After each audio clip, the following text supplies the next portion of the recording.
Bogor ini ya, di daerah Tanah Sareal itu ada area pacuan kuda. Ada pacuan kuda? Ada pacuan kuda. Ya. Kita mau berikan selamat dengan keluarnya perda keolahragaan yang baru. Ya.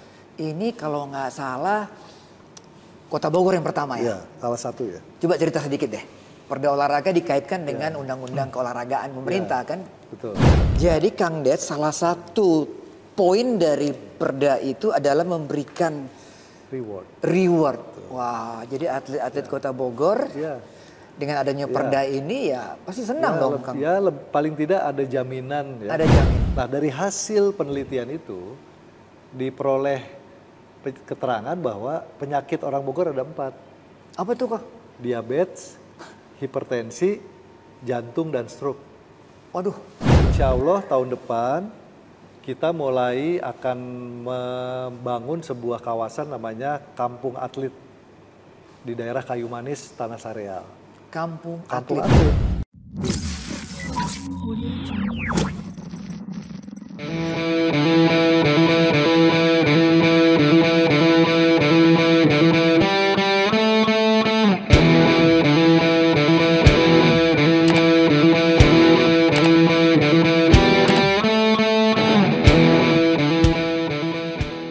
Salam Sportify. Sahabat Sportify, kita bertemu lagi nih di acara podcast Sportify. Dan kali ini saya ada di sebuah gedung di Balai Kota Bogor. Nah, kalau kita lihat gedungnya sangat wah sekali, megah sekali. Dan memang hari ini kita akan bicara mengenai Kota Bogor. Geliat olahraga di Kota Bogor. Bogor luar biasa perkembangannya, ekonominya termasuk juga olahraganya. Nah, untuk kita mengetahui seperti apa sih geliat olahraga di Kota Bogor, kita bicara dengan orang yang tepat, yaitu Wakil Wali Kota Kota Bogor. Saya panggilnya Kang Dedi. Ya.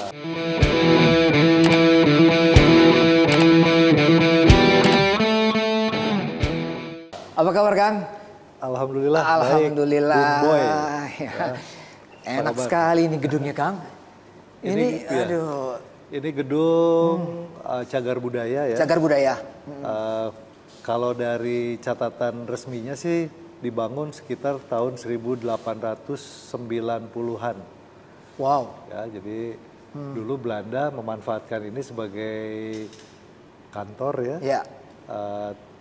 Dan juga akhirnya dipakai untuk kegiatan tentara. Oh, dulunya bekas tentara juga di sini. Sempat juga ya. Dan juga waktu zaman kemerdekaan dipakai untuk kantor Korem Bogor. Oh, gitu. Nah, kali ini sahabat Sportify kita ngomongin olahraga nih. Ya. Jadi kita nggak ngomongin yang lain, khusus kita bicara olahraga. Ngelihat Kang Dedi, saya kalau hari Minggu ke sini, kadangnya Sabtu ya, ngelihat suasana pagi, warga Kota Bogor itu sangat antusias berolahraga. Memang perkembangan ini seperti apa sebenarnya, Kang Dedi? Nggak lepas dari pertumbuhan ekonomi ya. Pertumbuhan ekonomi. Jadi tentu pertumbuhan ekonomi Kota Bogor itu ada di kisaran 5,65%. Ya. Jadi salah satu kota dengan pertumbuhan ekonomi yang cukup tinggi di Indonesia. Ya. Nah, kalau ekonominya sudah baik, maka masyarakat membutuhkan juga kegiatan-kegiatan ya, termasuk diantaranya adalah kegiatan berolahraga. Nah, pemerintah Kota Bogor tentu memfasilitasi keinginan masyarakat untuk berolahraga ini dengan perbaikan pedestrian misalnya. Pedestrian yang kita lihat di seluruh di lingkungan istana itu ya? Ya, itu hanya sebagian kecil. Kalau di lingkungan istana itu hanya 4,1 kilometer. Jadi kalau saya lari seputaran itu 4,1 kilometer. 4,1. Nah, secara keseluruhan pedestrian yang sudah kita perbaiki hampir 25 kilo. Wow. Jadi misalnya pendatang ya dari Jakarta cukup naik kereta sampai dengan Bogor KRL. Ya. Turun di alun-alun. Di alun-alun juga kita siapkan ada semacam jogging track. Ya. Di seputaran alun-alun juga pedestriannya sudah kita perbaiki. Itu bisa keliling Bogor ya. Dari utara, selatan, timur, barat. Ya kurang lebih 25 kilo lah kalau kuat ya. Jadi warga Jakarta sebenarnya nggak perlu bawa mobil ke Bogor, malah bikin macet kan, Kang ya. Jadi cukup naik KRL, turun di stasiun, bawa sepeda lipat, keliling Bogor. Kalau yang lari juga pakai sepatu lari, tinggal lari aja. Tinggal lari. Mau di Kebun Raya bisa, di dalam bisa. Ya. Wah, betul. Saya hobi lari nih. Betul. Sama dengan Pak Wali juga hobi lari kan? Ya, Pak Bima bukan lagi hobi lagi. Beliau adalah ketua ALTI kalau nggak salah. Iya betul ketua ALTI. Asosiasi Lari Trail ya. Iya. Ya, jadi memang Bogor ya cukup akrab lah dengan olahraga. Nah, berarti perkembangan olahraga Bogor sangat antusias untuk mengembangkan olahraga. Ya. Mengingat juga Mas, kalau dibandingkan dengan sebelum pandemi dan sekarang bagaimana, Pak Wal? Antusias sekarang lebih tinggi ya. Ya. Lebih tinggi. Kenapa? Karena beberapa sarana olahraga yang baru sudah kita bangun juga. Ya. Dan respons masyarakat itu luar biasa. Bahkan ada salah satu lapangan sepak bola ya, namanya lapangan Manunggal. Itu peminatnya ratusan ya, ratusan klub, ratusan tim. Jadi kadang-kadang pengelola agak kerepotan juga untuk mengatur jadwal karena memang yang tadinya mungkin iseng-iseng main bola ya, kemudian ada juga sekolah sepak bola, tetapi kemudian dengan adanya beberapa sarana dan fasilitas olahraga yang kita bangun, ternyata menimbulkan antusias masyarakat lebih besar dan mereka secara rutin sekarang berolahraga. Jadi itu apa hikmahnya ya setelah kita bangun selama pandemi memang tidak banyak anggaran yang bisa kita manfaatkan, tetapi setelah beres pandemi ternyata antusiasmenya luar biasa dan ini cukup membanggakan kita lah. Nah, kalau nggak salah nih Bogor punya 2 GOM nih, GOM baru. Bisa ceritakan itu apa tuh Kang? Janji politik ya memang. Oh ini janji politiknya. Janji politik ya, janji politik saya dan Pak Bima itu di periode keduanya beliau. Itu adalah membangun sarana olahraga di setiap kecamatan, ya di setiap kecamatan. Nah yang sudah terbangun sebetulnya ada 3 dari 6 kecamatan, ya karena kemarin kan kepotong COVID ya. Jadi yang sudah kita bangun itu gelanggang olahraga di Bogor Selatan, tepatnya di Kelurahan Kertamaya. GOM itu gedung olahraga gelanggang olahraga masyarakat. Gelanggang olahraga masyarakat. Sebetulnya kita nggak memakai istilah GOM ya, tetapi GOR aja, GOR Bogor Selatan. Gitu, gitu. Kemudian satu lagi GOR Bogor Utara di Kelurahan Cimahpar. Kemudian yang di Bogor Barat kita bangun lapangan Manunggal namanya. Nah tahun depan insya Allah kita akan bangun di Bogor Timur ya, termasuk juga Bogor Barat dalam proses perencanaan. Satu lagi. Kemudian yang masih dalam perhitungan ini ya, kalkulasi anggaran kita adalah satu lagi di lapangan Genteng namanya. Jadi kita terus kembangkan tempat-tempat olahraga supaya masyarakat tambah sehat. Jadi kita pingin salah satu kontribusi ya untuk menjadikan kota itu maju, ya masyarakatnya tentu harus sehat. Jadi beban biaya kesehatan bisa dikurangi karena masyarakat giat berolahraga. Nah, Kang Deddy, apa yang dimaksud dengan Bogor adalah kota olahraga dan kota keluarga? Ya, ini pertanyaannya ternyata ini juga ya, cukup berat nih. Tapi kita bicaranya olahraga dulu ya. Kalau kita bicara olahraga, Bogor ini berangkat dari sejarah. Di lingkungan kota Bogor ada satu wilayah namanya Cimande. Nah Cimande ini kemudian membuat kota Bogor banyak sekali tumbuh yang namanya perguruan-perguruan silat. Jadi Bogor dikenal ada juga pendekar silat dari Bogor ya, atau jawara silat dari Bogor. Dan juga ada yang namanya Bangau Putih. Bangau Putih ini kan dikenal sampai internasional. Itu adanya di kota Bogor. Di tengah kota Bogor, di daerah Sukasari, ada perguruan namanya Bangau Putih. Bangau Putih. Nah, kemudian juga ada beberapa perguruan-perguruan lain yang tumbuh, berkembang, dan kemudian bukan hanya olahraga prestasi, tetapi mendukung seni dan budaya. Jadi silat ini kan ada silat prestasi, ya, tetapi ada silat seni budaya. Nah, silat seni budaya Bogor ini juga tumbuh berkembang ya, dan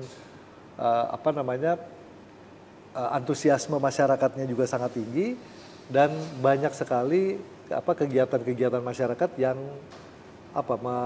ini kan mengundang mereka untuk berpartisipasi. Jadi pertumbuhan olahraga terutama ya di silat atau bela diri itu dari situ. Nah kalau untuk yang lain-lain dulu Bogor ini ya di daerah Tanah Sareal itu ada area pacuan kuda. Ada pacuan kuda? Ada pacuan kuda. Sekarang jadi perumahan, sekarang jadi GOR Pajajaran. Wah baru denger ini. Iya, dulunya pacuan kuda di Bogor. Baru di zaman kemerdekaan dirubah jadi gelanggang olahraga dan sekarang dikenal sebagai GOR Pajajaran. Ya, GOR Pajajaran sebetulnya akan kita proyeksikan nanti untuk dipakai sebagai tempat pelaksanaan Porprov Bogor 2026. Porprov Pekan Olahraga Provinsi Jawa Barat. Jawa Barat ya dilaksanakan di Bogor tahun 2026. Di Bogor tahun 2026. Berarti persiapannya tentunya harus dari sekarang dong, Kang? Ya, betul. Jadi kami juga sudah mengusulkan dan juga sudah membahas detail ya terkait dengan revitalisasi GOR Pajajaran. GOR Pajajaran nantinya akan berkapasitas kurang lebih 10.000 sampai 15.000 penonton dan nilai pembangunannya sudah diperkirakan sekitar 500 miliar. Cuman memang kita masih menunggu alokasi anggaran dari pusat karena sudah dibicarakan dengan pemerintah pusat untuk dukungan penyelenggaraan Porprov tahun 2020. Kang Ned, beralih ke topik lain. Saya ini suka lari. Ya. Dan Bogor adalah tempat juga untuk lari. Ya. Dan Pak Walinya sendiri adalah quote unquote juga pelari juga gitu loh. Event banyak banget di sini. Ada BRI mungkin, ada half marathon yang saya tahu. Memang mau dibilang kota pelari Bogor ini, Kang? Bogor City of Runner. City of Runner. Ya, jadi memang Bogor ini bersyukur diberikan keindahan alam ya, landscape. Kemudian juga warisan kebun raya. Betul. Dan juga bukan hanya kebun raya, jadi pepohonan ini sangat rindang ya, jumlahnya ribuan di Bogor. Nah ini menjadi salah satu keunggulan lah Kota Bogor, di mana banyak orang-orang memanfaatkan untuk berolahraga, khususnya berlari. Dan Bogor City of Runners ini sudah banyak dikenal ya oleh masyarakat lari Indonesia. Betul. Dan salah satunya kemarin kita menyelenggarakan Jabaran namanya. Jabaran itu 10K. 10K Jabaran. Ya, 10K jadi sangat tinggi antusiasmenya. Bahkan kalau saya dengar dari beberapa pelari nasional ya yang ikut di dalam kegiatan, ini salah satu event lari yang terbaik di Indonesia. Oh, salah satu terbaik di Indonesia. Karena ada istilahnya tuh, ada cheeringnya ya. Jadi setiap spot itu disambut oleh tari-tarian, anak-anak sekolah juga menyambut, gitu kan. Dan itu membuat para pelari ini merasa lengkap ya pengalamannya, bukan hanya lari tetapi juga sambutan antusias masyarakat. Kemudian juga ada tampilan seni budayanya, kemudian dikelilingi oleh alam dan situasi kota yang kalau menurut saya cukup indah lah ya untuk bisa dilaksanakan kegiatan lari dengan kelas nasional ya. Kang Ned, kita mau berikan selamat dengan keluarnya perda keolahragaan yang baru. Ini kalau nggak salah Kota Bogor yang pertama ya? Salah satu ya. Coba cerita sedikit deh. Perda olahraga dikaitkan dengan undang-undang keolahragaan pemerintah kan? Betul. Jadi memang yang namanya olahraga itu kan bukan semata-mata kebutuhan ya. Lifestyle kan? Ya, tetapi memang sudah menjadi lifestyle. Betul. Nah, tapi di satu sisi yang lain ada kebutuhan negara untuk mengangkat olahraga itu sebagai salah satu representasi dari keunggulan sebuah bangsa kan. Iya. Jadi bagaimana mungkin bangsa kita akan dikenal unggul bukan hanya ekonominya ya, tetapi keunggulan komparatif bangsa ini juga tentu direpresentasikan oleh individunya atau oleh manusianya.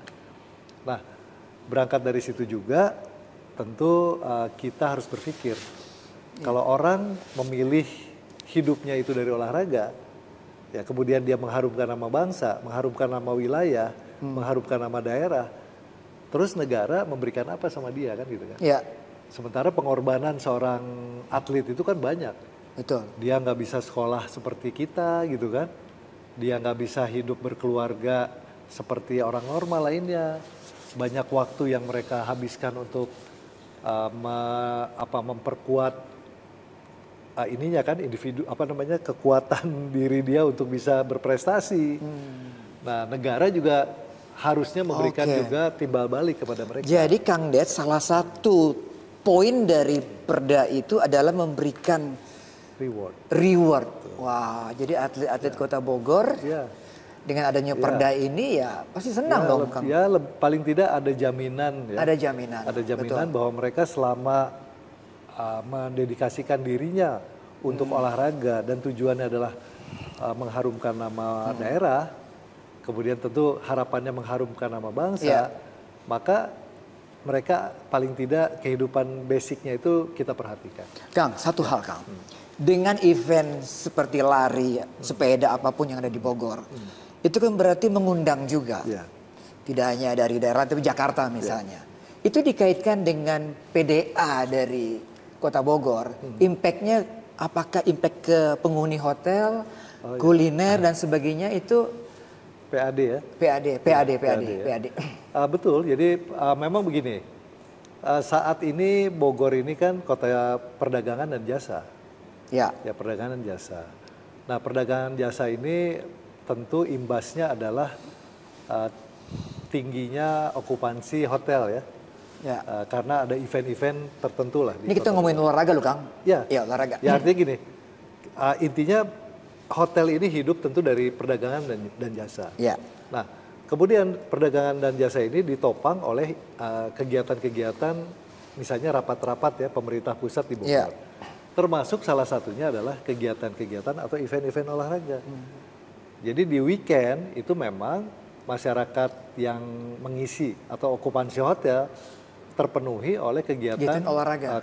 Salah satunya olahraga dan pariwisata. Jadi bukan keolahragaan saja tetapi kepariwisataan. Karena olahraga di Bogor, kepariwisataan di Bogor hampir boleh dibilang jadi satu bagian yang integral ya.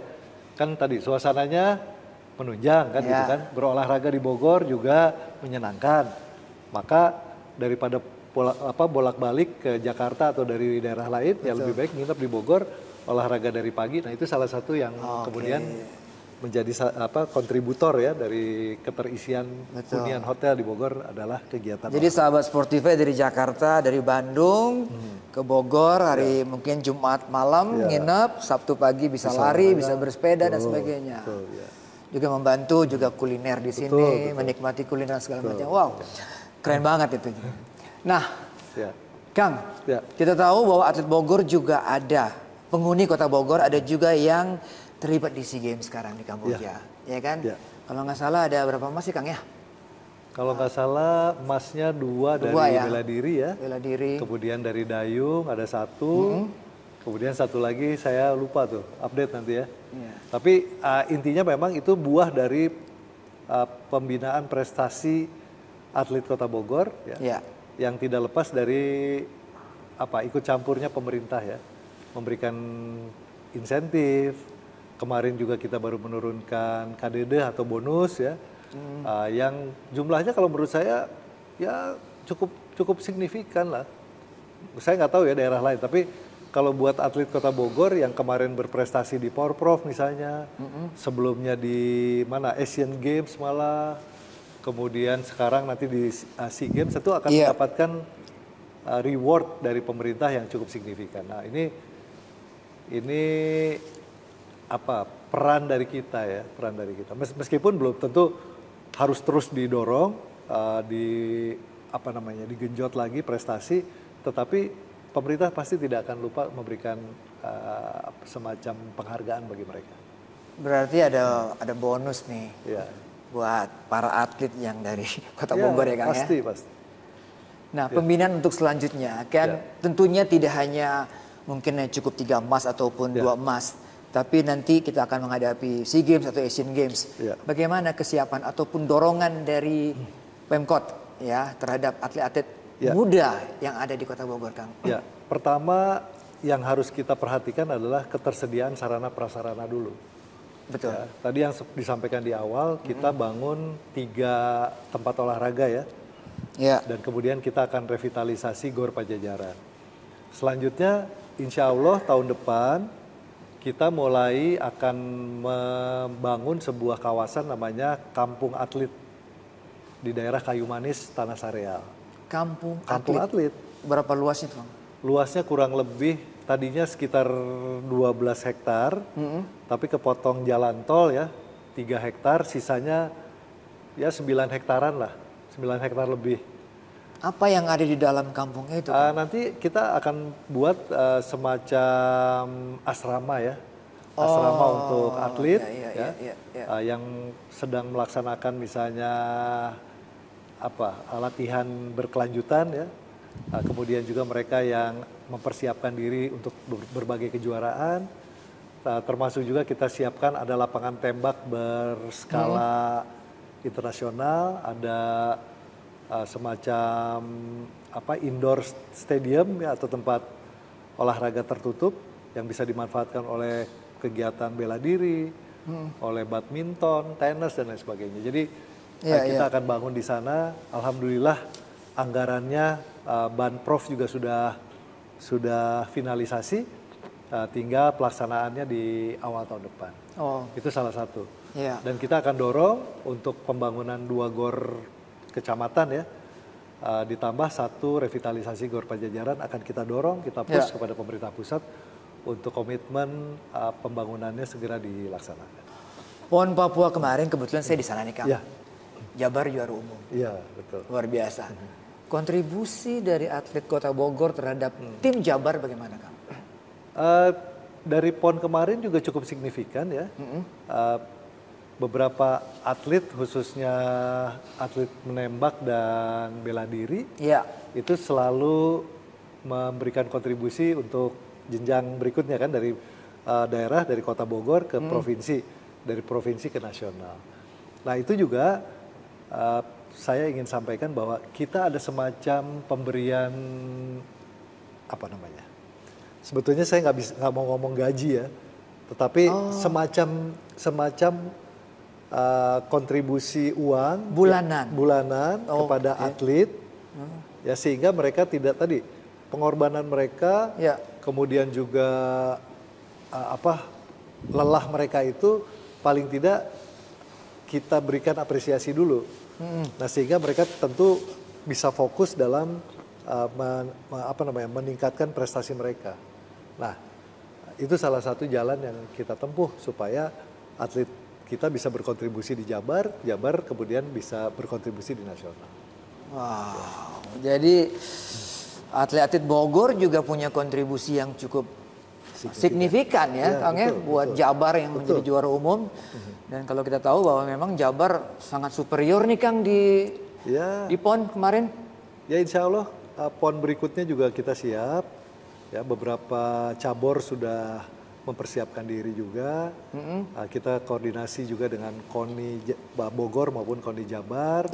Dan kita selalu optimis ya, terutama kan harus mempersiapkan yang namanya kompetisi yang berjenjang. Kemudian juga kita harus mencari bibit-bibit baru.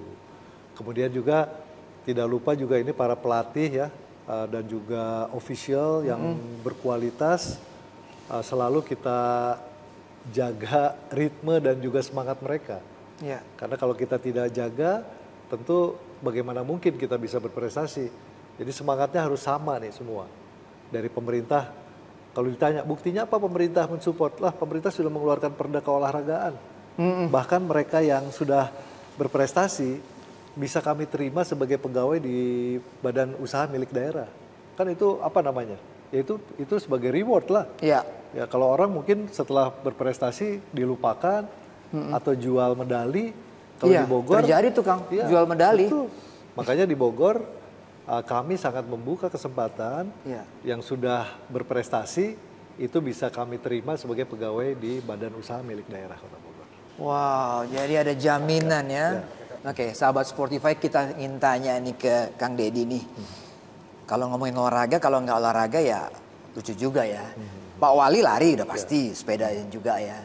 Kalau Kang Deddy? Saya intens sepedahan ya, dari tahun 2000 saya sepedahan. Saya MTB lah mainnya. Oh sama dong kita, MTB, main MTB. Jadi apa namanya, kita nggak main yang lain-lain, MTB. Kemudian paling saya olahraga yang rutinnya juga jalan kaki. Jalan dari rumah sampai kantor ya, 8 kilo, 1 minggu 3 kali. Gitu. Emang rumah di mana, Kang? Rumah di Danau Bogoraya.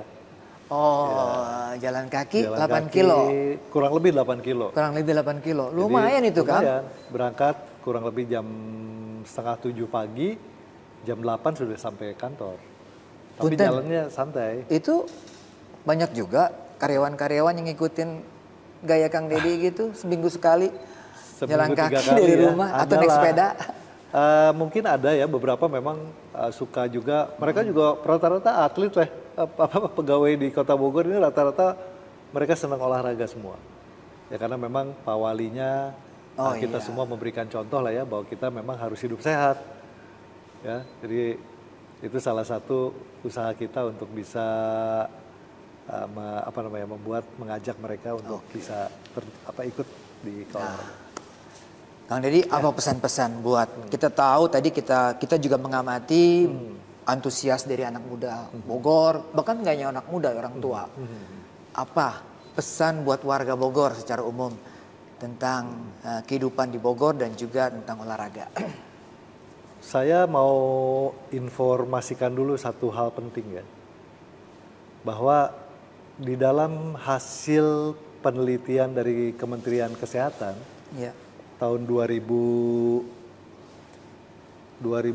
sampai 2015 ada namanya penelitian kohort. Penelitian kohort ini mencatat kemajuan perkembangan kesehatan warga. Nah, yang unik itu sebetulnya jumlah yang diteliti itu 5.000 warga Kota Bogor. Dilakukan di 4 kelurahan di Kecamatan Bogor Tengah. Nah, dari hasil penelitian itu diperoleh keterangan bahwa penyakit orang Bogor ada 4. Apa tuh, Kak? Diabetes, hipertensi, jantung, dan stroke. Waduh. Nah, ini kan yang unik itu kan namanya penelitian kohort ini 5 tahun. Jadi bukan penelitian abal-abal, dilakukan oleh Kementerian Kesehatan. Nah, artinya 4 penyakit ini kan harus kita waspadai nih. Warga Bogor, supaya kita bisa menghindarkan dari 4 penyakit ini, nomor 1 harus dicegah. Cegahnya dengan apa? Ya kita berolahraga, ya kan, berolahraga teratur. Kemudian dari penelitian itu juga ada penjelasan terkait dengan kebiasaan orang Bogor. Ternyata orang Bogor ya, Kota Bogor yang dikelilingi oleh alam yang indah, kemudian juga hasil bumi yang melimpah. Ternyata di situ ada penjelasan, ternyata kita kurang senang makan buah dan sayur. Padahal kurang apa lagi kan gitu kan? Ya? Kurang apa? Yang jual buah begitu banyak, yang jual sayur juga. Dan yang ketiga, ternyata kita sering sekali mengkonsumsi minuman saset yang berkadar gula tinggi. Nah, ini yang kadang-kadang oke dia main sepeda, oke dia olahraga, tapi gaya hidupnya, terutama asupan gizinya kurang atau tidak seimbang. Bahkan tadi mereka juga sering mengkonsumsi mie instan. Kemudian yang suka dijadikan sebagai bercandaan gitu kan, udah mie instan dikasih nasi di sanguan namanya kan, tambah gorengan lagi kan, tambah gorengan. Ini fakta yang kita peroleh dari hasil penelitian.